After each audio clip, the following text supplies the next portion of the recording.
8.2 Abby Burden Health Consultation. So, when I first met my client, I gave her this informed consent letter, which basically overviews the fact that there's a risk of possible injury as it will involve physical activity. It basically gives the aim of this measurement, this questionnaire, and does inform her that all data will remain anonymous unless she gives consent for it to be shared, and this informed consent letter basically gives an overview that should set her up for knowing exactly what is to come in the questionnaire. Um, so we first of all started with a few personal details. Here we gained that her name is Meg Burden. She's 50 years old, a female, lives at 39 Surrender Park in Brighton. She is a film producer, however, did inform me that lockdown has affected this, which is a shame.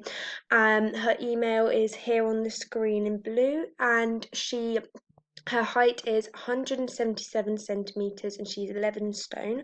Her country of origin is England and her ethnic origin is white British. So I first started with asking her a few questions about her current physical activity. So I asked questions such as, how often do you tend to exercise per day or per week? She said that typically it will be more of like a once a week sort of exercise. She said that she does some 5K runs, which afterwards she feels really good, which I sort of bought the idea of that, and I kind of use this in goals, which if there's something that she thinks of as positive, this could be really beneficial.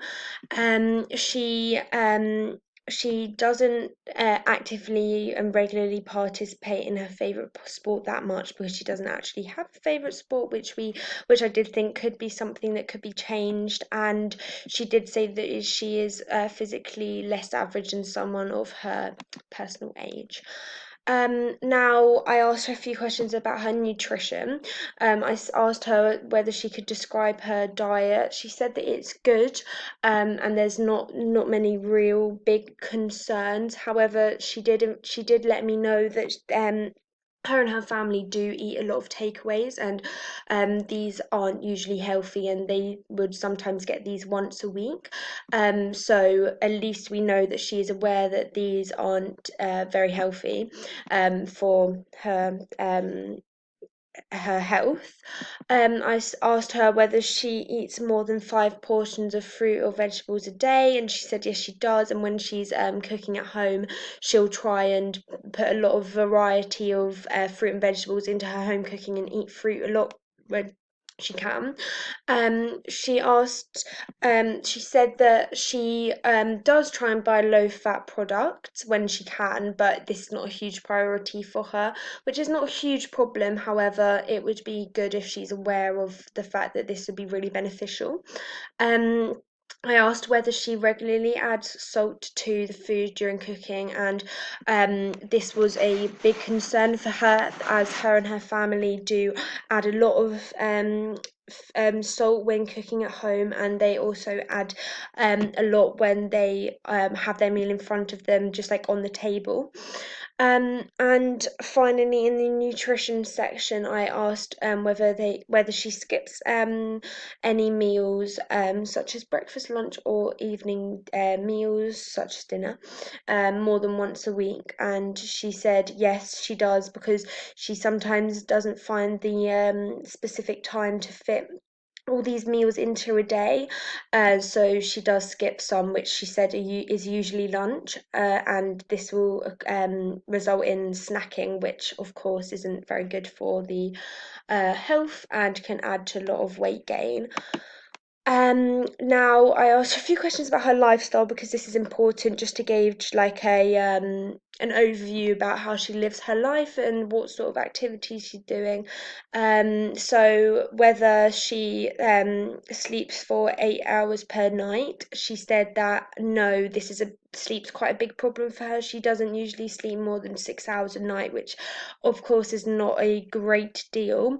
She said that she doesn't sleep easily and doesn't sleep fully through the night. She sleeps very late and wakes up early, and this she thinks can be caused by stress, waking up early.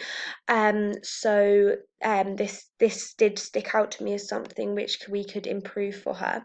I asked her whether she smokes any cigarettes or tobacco products and how often, and if whether it's on special occasions. And she says she doesn't at all, which is really good.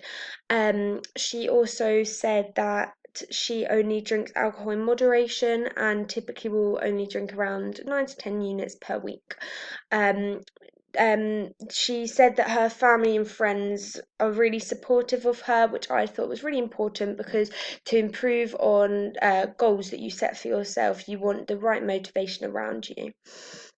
Next, I went on to physical health and asked her how many steps on average does she do per day, and she says around 4,000 to 500, which is an average amount. Of course, she's not out and working; her job isn't incredibly physical, but walking around the house and going on dog walks is really good.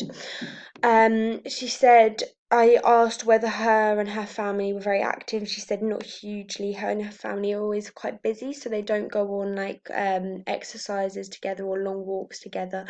And so this was something that she kind of said that she'd like to improve. I asked her whether she's generally happy with her physical health, and she said that she doesn't consider her physical health as awful, but she would really like to improve it. And so, knowing that this is something that she is willing to change, I decided this would be a good goal for her. And we could set a few things in place to help her improve this. I asked her whether she walks when she can or does she drive mostly to places, and Meg did inform me that she drives more than she walks. Um, but this usually just depends on like if she's rushed or has a lot of time where she can walk to somewhere, and it's usually the fact that she needs to get somewhere quickly, which is understandable but really should be improved. And I asked how often she does some physical exercise, and like earlier I said, she does exercise once a week, usually like an endurance sort of exercise, which could be a 5K run. However, she does do yoga twice a week on top of that, but she did say that she wouldn't necessarily count that as really enduring because, or like aerobic exercise, because it's very uh, tame and calming. Um, I had to get a few details for her medical history and referral. So I asked whether she had had any allergic reactions, and she just said a few like dust products had given her allergic reactions when she was younger, but nothing that could really stick out to us as being really important to consider. I asked her like why she'd been to hospital before, and she'd given me the fact that she has asthma, so she's gone scans for that and has had children before. So the asthma could also affect sort of aerobic exercise that she does. Um, she has an experience of fracture or sprain and hasn't been diagnosed with any heart conditions, cardiac conditions, or blood pressure conditions. And I wanted to know the main reason why she was attending this health consultation, and she basically just gave me an overview that she wants to really improve some of her health and lifestyle factors, which would not only be good for her physical health, the way her body looks, and also her mental health, because she's aware that exercise is really beneficial for the mind. Me and Meg then had a discussion about setting 3 goals which she'd like to improve the most, and set sort of ways in which we could improve these through activities. The first one was general physical activity.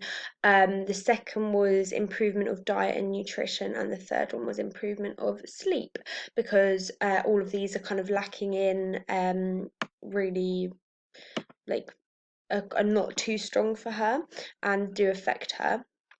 Um, so so I then did a few health screening tests on her.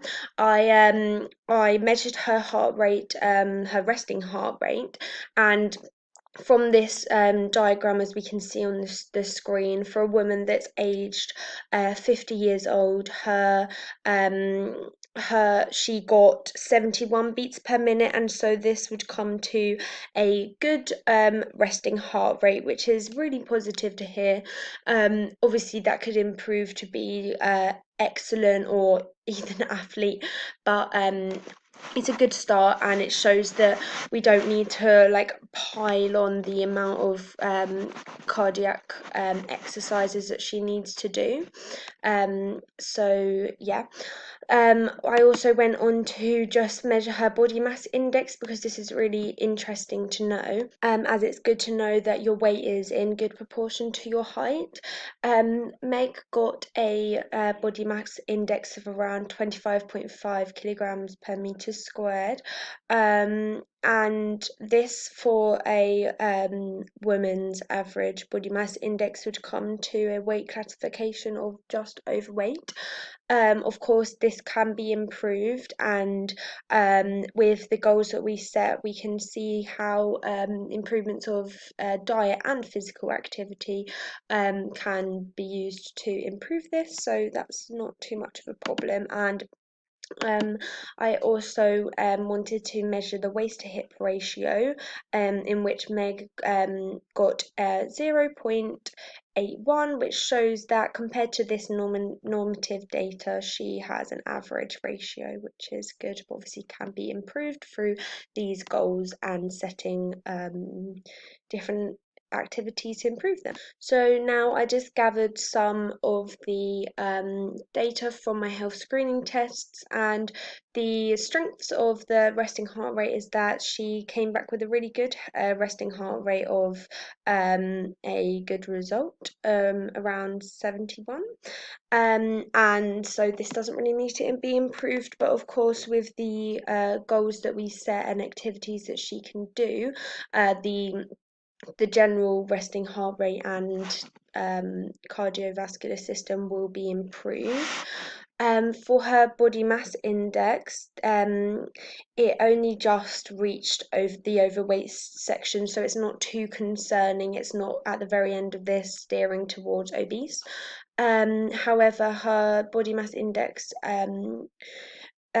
could be improved with a good nutrition plan or diet or different ways of eating, so that lots of weight isn't being put on, and her and doing more physical activity could of course improve this as well by burning more fat and building more muscle.